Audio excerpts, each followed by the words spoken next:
Victor വാൽഡസിനെ നിങ്ങൾക്ക് ഓർമ്മയില്ലേ? ഈ പേര് കേൾക്കുമ്പോൾ തന്നെ ഫുട്ബോൾ ആരാധകരുടെ മനസ്സിൽ തെളിയുന്നത് ബാഴ്സലോണയുടെ സുവർണ്ണ കാലഘട്ടത്തിലെ വിശ്വസ്തനായ ഗോൾ കീപ്പറുടെ മുഖമാണ്. എന്നാൽ 6 ലാലിഗ കിരീടങ്ങളും 3 ചാമ്പ്യൻസ് ലീഗ് കിരീടങ്ങളും ഉൾപ്പെടെ എണ്ണമറ്റ ട്രോഫികൾ വാരിക്കൂട്ടിയ ഒരു ഐതിഹാസിക കരിയറിനൊടുവിൽ വാൽഡസ് പെട്ടെന്നൊരു ദിവസം അപ്രത്യക്ഷനായി.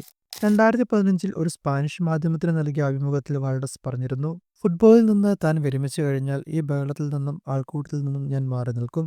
തന്നെ ആർക്കും അറിയാത്ത, ആർക്കും കണ്ടുപിടിക്കാൻ കഴിയാത്തൊരു സ്ഥലത്തേക്ക് താൻ പോകും. വിരമിക്കൽ പ്രഖ്യാപിച്ചുകൊണ്ട് 2018 ജനുവരിയിൽ എല്ലാത്തിനും നന്ദി എന്ന കുറിപ്പോടെ ഒരു റോഡിന്റെ ചിത്രം അദ്ദേഹം പങ്കുവച്ചു.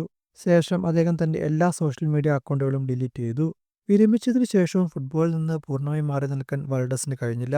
2018-ൽ കോച്ചിംഗ് ലൈസൻസ് നേടിയ അദ്ദേഹം സ്പെയിനിലെ ചില യൂത്ത് ടീമുകളെ പരിശീലിപ്പിച്ചുകൊണ്ട് കോച്ചിംഗ് കരിയർ ആരംഭിച്ചു.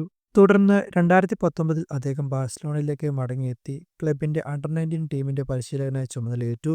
എന്നാൽ അദ്ദേഹത്തിന്റെ കോച്ചിംഗ് ശൈലിയെ ചൊല്ലിയുള്ള അഭിപ്രായ വ്യത്യാസങ്ങളെ തുടർന്ന് ഏതാനും മാസങ്ങൾക്കകം ആ ബന്ധം അവസാനിച്ചു. തുടർന്ന് ഏകദേശം 4 വർഷത്തെ ഇടവേളയ്ക്ക് ശേഷം 2025 തുടക്കത്തിൽ അദ്ദേഹം വീണ്ടും കോച്ചിംഗ് രംഗത്തേക്ക് മടങ്ങിയെത്തി. സ്പാനിഷ് 4ാം ഡിവിഷൻ ക്ലബ്ബ് റിയൽ അവേലിയുടെ പരിശീലകനായിട്ടായിരുന്നു തിരിച്ചുവരവ്. എങ്കിലും ഇതും ഏതാനും മാസങ്ങളെ നീണ്ടു നിന്നുള്ളൂ. ഈ ഹ്രസ്വകാല കോച്ചിംഗ് റോളുകൾക്കിടയിലും ഒരു സൂപ്പർ താരത്തിന്റെ പരിവേഷം ഉപേക്ഷിച്ച് സാധാരണ ജീവിതം നയിക്കാനായിട്ടുള്ള ആഗ്രഹം അദ്ദേഹം വിട്ടുകളഞ്ഞില്ല.